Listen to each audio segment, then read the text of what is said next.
بسم الله الرحمن الرحيم.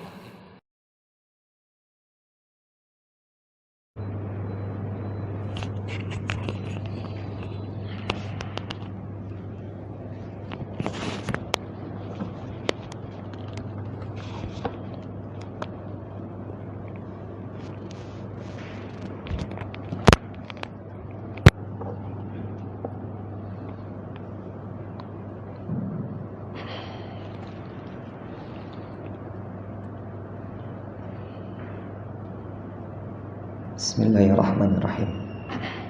Assalamualaikum warahmatullahi wabarakatuh. Alhamdulillahi rabbil alamin. Wabihi nasta'inu ala umurid dunya waddin. Wassalatu wassalamu ala ashrafil anbiya'i wal mursalin, Sayyidina wa maulana Muhammadin sallallahu alaihi wasallam wa ala alihi wa ashabihi wa man tabi'ahum bi ihsanin ila yaumiddin, amma ba'. Faqala Allah ta'ala fil Qur'anil Karim, a'udzu billahi samii'il 'aliim minasy syaithaanir rajiim. Ya ayyuhalladzina amanu taqullaha wal tanzur nafsum ma qaddamat lighad wattaqullaha innallaha khabirum bima ta'malun. Ayyuhal hadirin ikhwatal Islam rahimani wa rahimakumullah, saudara-saudariku jamaah salat fardhu zuhur yang berbahagia, yang semoga Allah Ta'ala menetapkan segala bentuk-bentuk kebaikan dalam kehidupan dunia kita. Di dalamnya ada taufik dan hidayah. Di dalamnya kita memohon kepada Allah, semoga Allah memberikan kita keikhlasan, keistiqomahan di dalam membangun ketaatan kepada Allah. Di dalamnya kita memohon al-afiyah, keselamatan, karena beriman, beramal salih tanpa keselamatan kita tidak akan mampu jamaah. Karena keselamatan itu niscaya, sebagaimana Allah memberikan keselamatan baginda Nabi SAW dari semua makar-makar atau dari semua keburukan-keburukan yang datang kepada beliau. Semoga kita diselamatkan oleh Allah sampai kita bersama-sama dijumpakan di surga Firdaus tanpa hisab dan tanpa adab. Amin Allahumma amin. Jamaah yang dimuliakan oleh Allah, kita lanjutkan kembali pembahasan Kitabul Jami' yang dituliskan oleh Al-Imam, yang ditulis oleh Al-Imam Al-Hafidh Ibnu Hajar Asqalani, ulama bermadhab Syafi'iyah. Telah sampai kepada kita subbabnya masih membahas babur rahabi min masawil akhlaq, yakni peringatan akan buruknya akhlak. Jadi kita diminta untuk menjauhi atau menjadi peringatan penting, jangan sampai kita memiliki akhlak-akhlak buruk ini, akhlak-akhlak tercela ini. Begini jamaah, endingnya kenapa ada larangan ini? Sekalipun seorang hamba itu tidak berbuat syirik kepada Allah, sekalipun seorang hamba itu terus beribadah kepada Allah, tapi kalau cacat amal perbuatannya, cacat attitude-nya, cacat itu muamalahnya, ini akan menghantarkan mereka, semoga bukan kita ya, menghantarkan siapapun dia menyicipi dulu hukuman di dalam nerakanya Allah. Sebagaimana yang telah kita bahas di pertemuan yang sebelumnya tentang ghibah. Kan di hadis ke-17 di pertemuan yang lalu, berarti 2 pekan yang lalu ya. 2 pekan lalu kalau saya tidak salah, karena pekan yang lalu harusnya saya datang karena terlambat informasinya. Saya kira saya nggak ngisi gitu. Tentang ghibah. Ghibah ini kalau sekarang bahasanya gosip ya, bukan aib. Hati-hati jamaah, ini satu di antara 76 dosa besar. Ghibah itu satu di antara 76 dosa besar. Maka pantas ada satu riwayat sahih dari hadis sahih Bukhari, Nabi SAW itu dibawa oleh 2 orang malaikat dalam mimpinya.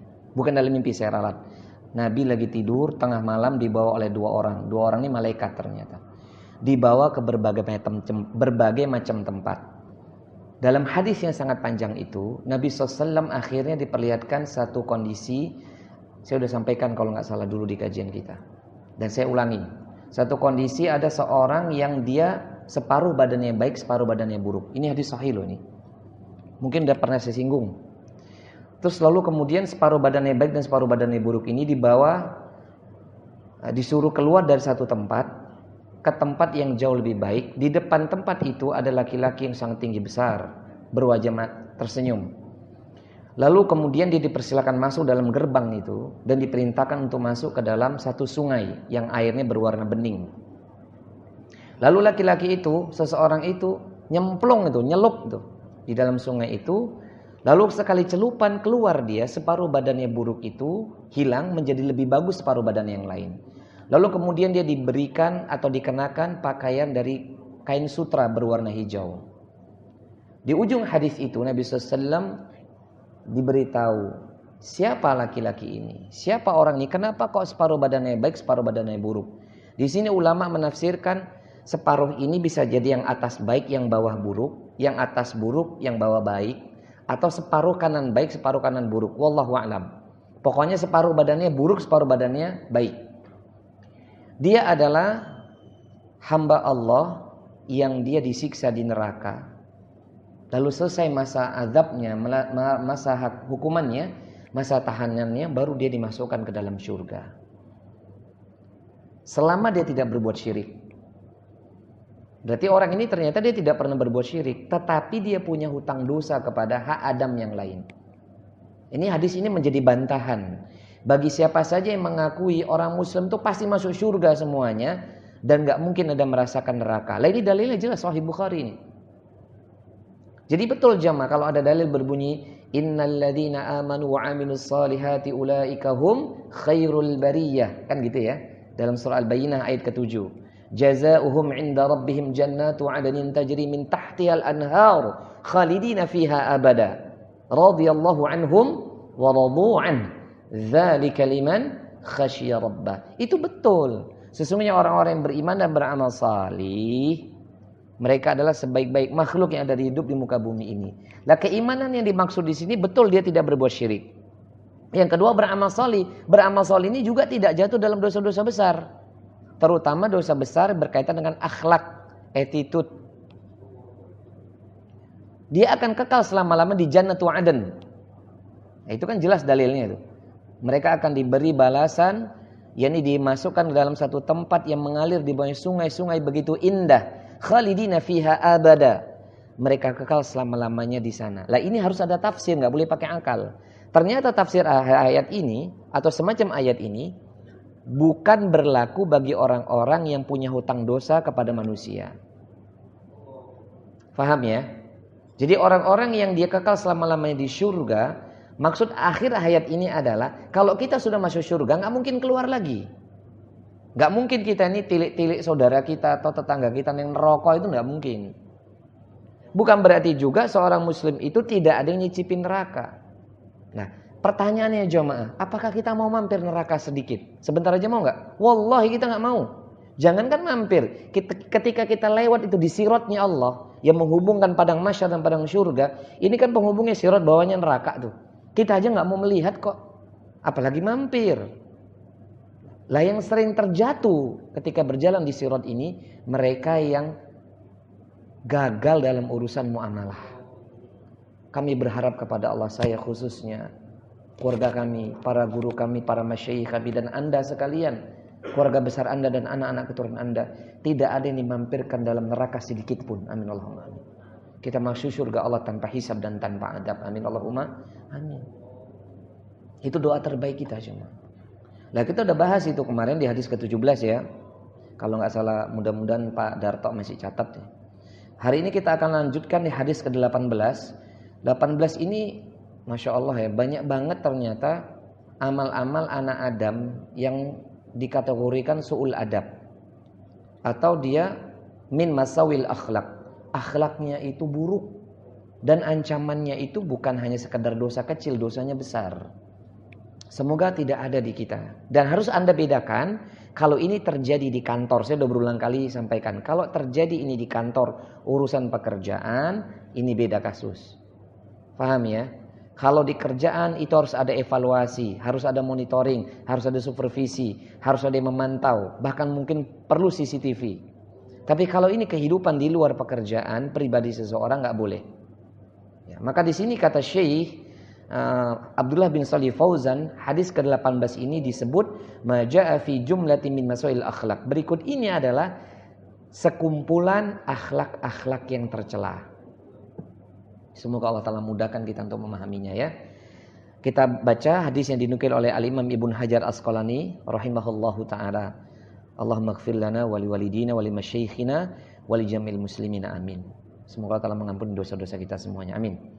Qala Rasulullah sallallahu alaihi wasallam, bersabdalah baginda Rasul sallallahu alaihi wasallam, yang pertama apa? La tahasadu.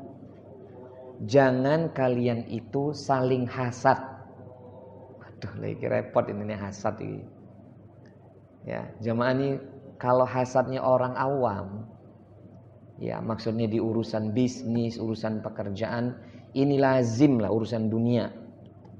Tapi kita yang sudah ngaji ibadah, hasad dalam urusan kebaikan, ini dosanya lebih besar dibandingkan hasadnya orang gara-gara perkara dunia. Tahu hasad jamaah? Kita udah bahas hasad kan? Apa itu hasad?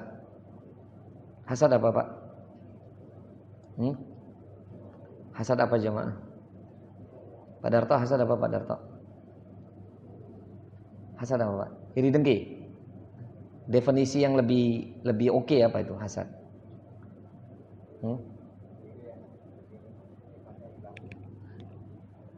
Ada 3 tingkatan, kita udah pernah bahas itu. Pertama, tingkat pertama, sesak hatinya melihat orang yang dia tidak suka itu mendapat kebahagiaan.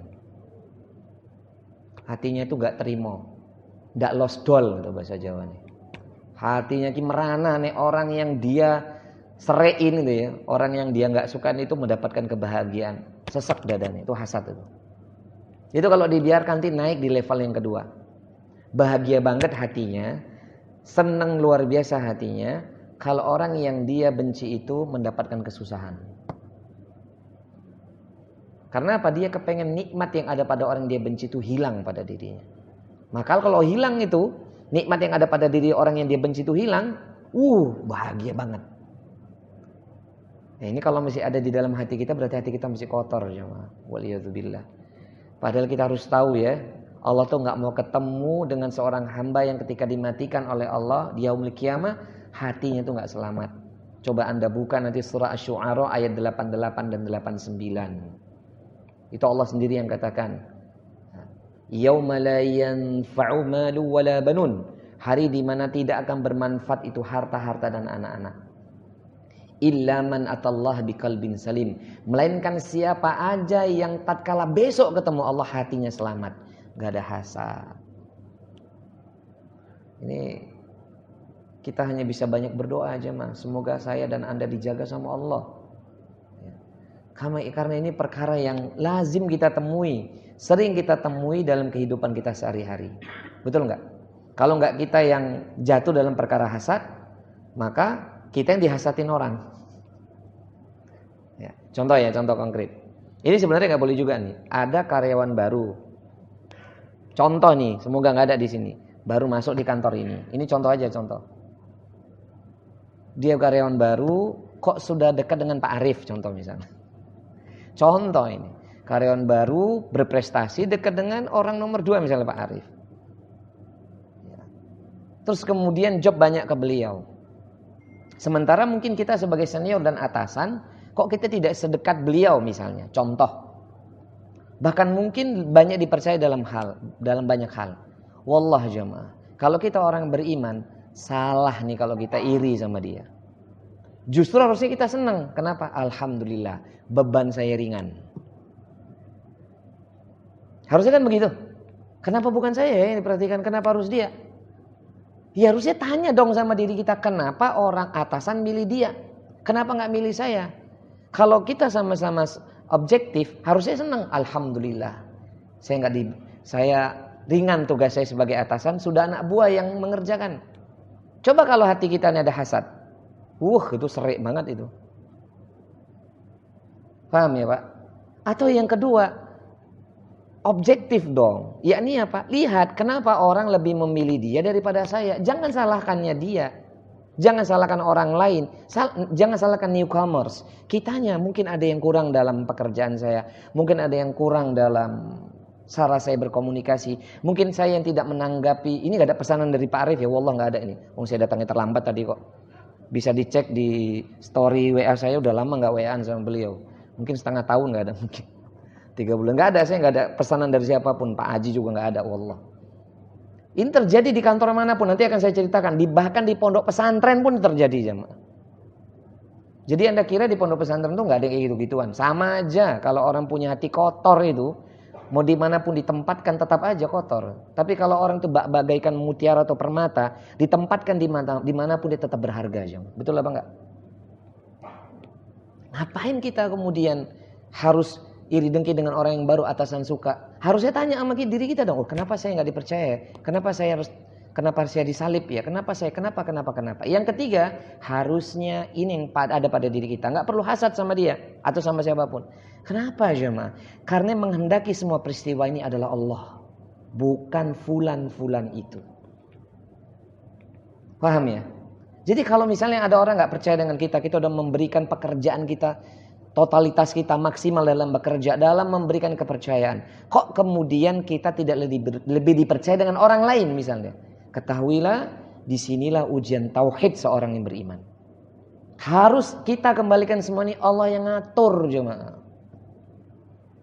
Maka dalam hadis sahih Muslim di dalam kitab Riyadhus Shalihin, Al-Imam An-Nawawi menukil hadis sahih tersebut. Nabi berkata siapa?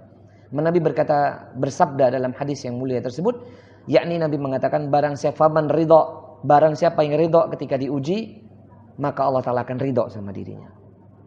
Dan sebaliknya barang siapa yang enggak suka, barang siapa yang murka ketika didatangkan ujian, maka Allah akan murka sama dia. Artinya harusnya kita kembalikan semua peristiwa ini kepada siapa? Allah. Walaupun caranya enggak zen Ustaz, walaupun caranya enggak bagus, maaf. Semua orang mengatakan itu penjilat Ustaz. Contoh. Ini contoh saya nggak bilang Anda di sini ya. Ya namanya kita bekerja dimanapun ketemu orang pasti ada yang orang-orang model kayak begini. Benar apa tidak? Itu menjilat atasan dan seterusnya. Atasan aja yang nggak tahu Ustaz. Kalau orang hatinya bersih, I don't care. It's gonna be apa? It's gonna apa ya bahasa Inggrisnya? Lupa saya itu. Kemarin udah tak hafal itu. Bukan don't worry be happy. It's gonna be okay. Ya. Santai aja, jalan aja. Dia mau jilat kayak, kita mau diludahi kayak, mau dibuang sampah, hati kita nggak ngefek. Selama kita nggak zolimin orang, selama kita bekerja sesuai dengan SOP, selama kita ini mengharapkan pahala dari Allah, doa terbaik buat semuanya. Tapi kita kadang-kadang yang sudah ngaji, yang sudah di masjid ini, belum sampai di situ masalah mikirnya. Ya kalau bahasanya ulama-ulama terdahulu, tasawufnya belum keluar jemaah. Karena jiwanya ini masih kuat misalnya nih ya. Ini kita harapkan, ini kan dunia. Keinginannya terlalu kuat untuk megang ini. Belum bisa dilepas kalau ada yang minta. Ngertos nih Pak? Ngertos nih? Mudah-mudahan bermanfaat. Karena kalau Anda atau Ana dan saya dan Anda semua itu kuat dalam terpaan manapun, ujiannya bagaimanapun, itulah calon pemimpin bangsa yang ditunggu-tunggu sebenarnya. Gak mungkin pemimpin itu gak ada ujian yang besar datang pada dirinya. Betul apa enggak? That's right, benar kan? Iya. Pemimpin itu melalui banyak ujian. Jangan dikira Pak Jokowi itu gak banyak ujiannya. Dituduh macam-macam, kada wa kada. Ya kita katakan dari presiden kita, makbulah. Banyak omongannya, khalas itu ujian, harus beliau lewati. Karena kalau dengerin semua tanggapan orang gak benar nanti ngurusin negara ini. Maka beliau jalan terus.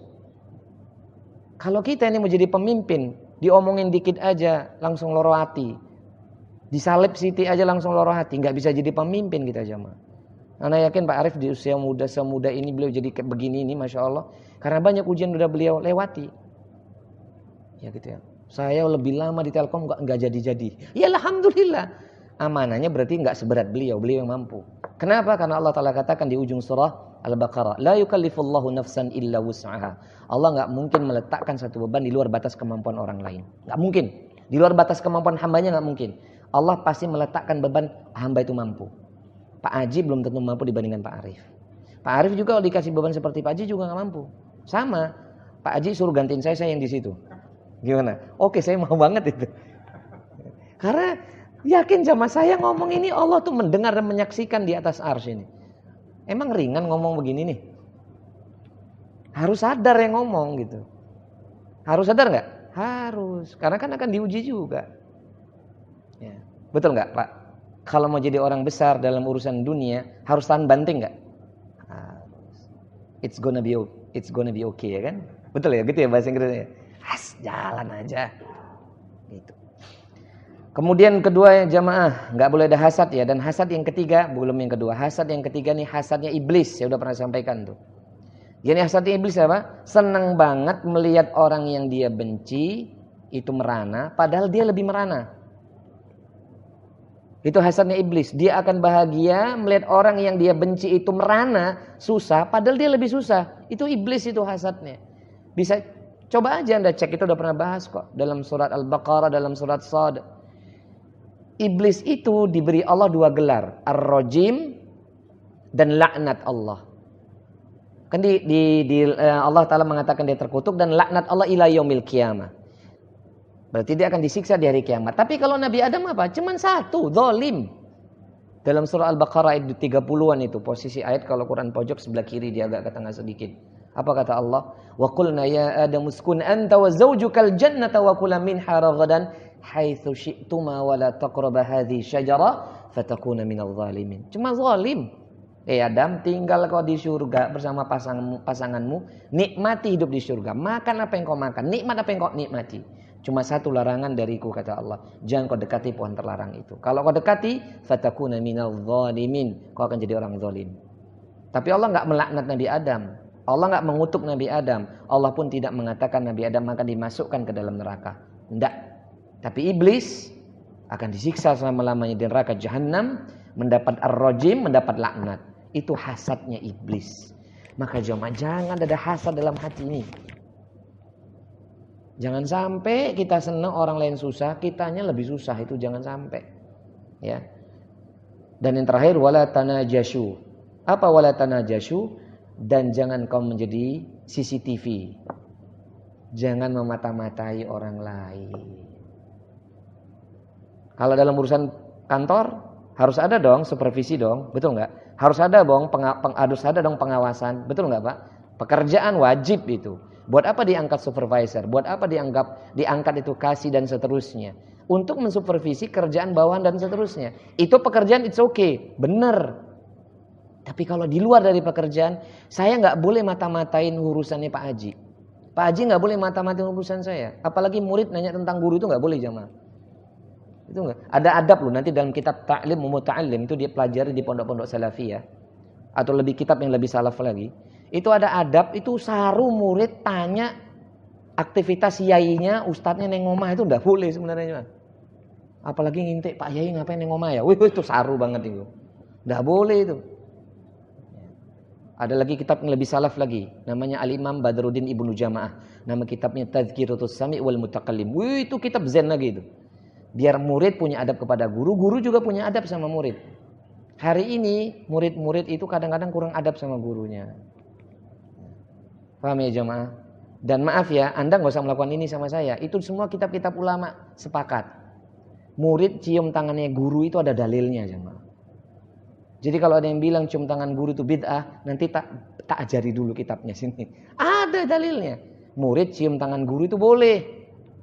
Kalau di Saudi atau di Masjidil Haram, cara menghormati syekh itu cium kening. Cium kening. Karena ada di sana begitu. Kalau di sini Anda nyium kening saya, bingung saya nanti. Gitu ya. Paham ya? Apalagi kitab-kitab salafiyah itu boleh cium tangan. Ya, boleh cium tangan. Nah, itu pun enggak boleh ditajasusin gurunya. Jangankan murid kepada guru, kepada murid aja enggak boleh. Urusan rumah tangga muridnya seperti apa, enggak boleh tahu, enggak boleh pengen cari tahu. Paham ya? Gak boleh tajasus. Kecuali juga dalam hal ini misalnya bapak-bapak di kepolisian atau bapak-bapak di TNI yang tugasnya memang mencari data dan itu beda kasus. Paham ya? Ini beda kasus. Tapi kalau orang muslim, orang mukmin dicari-cari kesalahannya dosa. Mungkin ini dulu yang bisa kami sampaikan. Ini saya udah lebih dari 20 menit ini Pak Haji, Pak Arif mohon maaf nih 25 menit. Wah 20 menit lagi. Pada glosor kabeh Pak. Jadi Ini nggak boleh ya. Tapi kalau urusan pekerjaan boleh ya. Ini suruh nambah dikit lagi lah. Urusan pekerjaan boleh.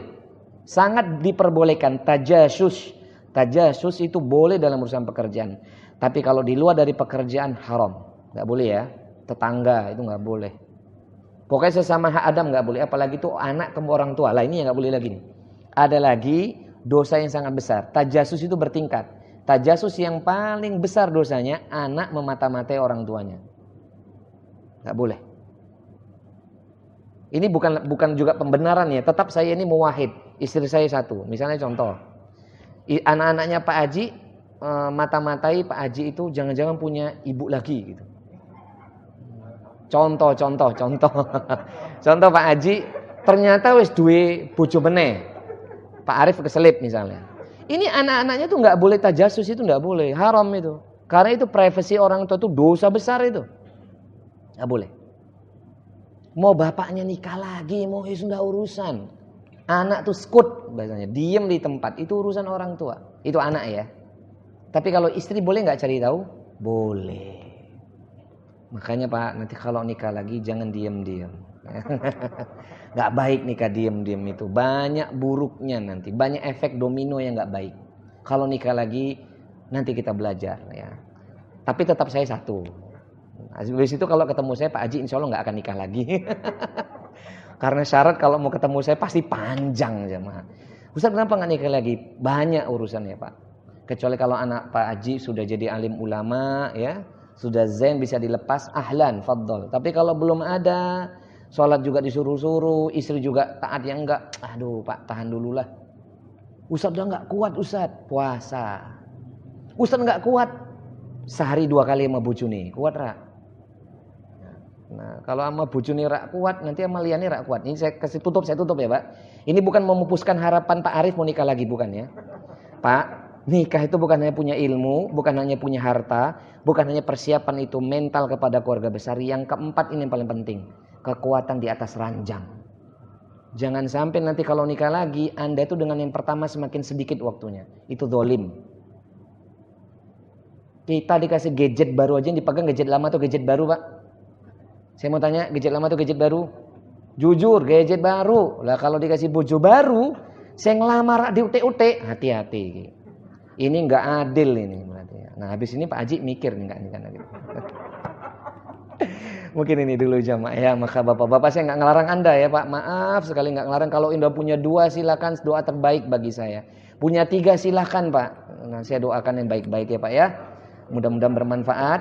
Wah habis ini ngomong dan kumpul nih. Kumpul barisan yang sama. Mungkin ini dulu. Nggak apa-apa Pak. Habis ini mau 2, 3 nggak apa-apa Pak. Saya nggak ngelarang ya Pak ya. Maaf ini buat saya Pak Arif dengan Pak Haji aja. Yang lain jangan, silakan. Mungkin ini dulu. Semoga bermanfaat. Mohon maaf atas segala kekurangannya ya Bapak. Wes 5 malah. Mungkin ini dulu jamaah. Mohon maaf atas segala kekurangannya. Kita tutup dengan doa kafaratul majelis. Subhanakallahumma wa bihamdika asyhadu an la ilaha illa anta astaghfiruka wa atubu ilaik. Semoga Allah Taala mengampuni dosa-dosa kita, menerima seluruh amal soleh kita, menjaga keluarga kita dan dimasukkan kita ke dalam surganya Allah. Amin Allahumma amin wal akhir. Wassalamualaikum warahmatullahi wabarakatuh. Bismillahirrahmanirrahim.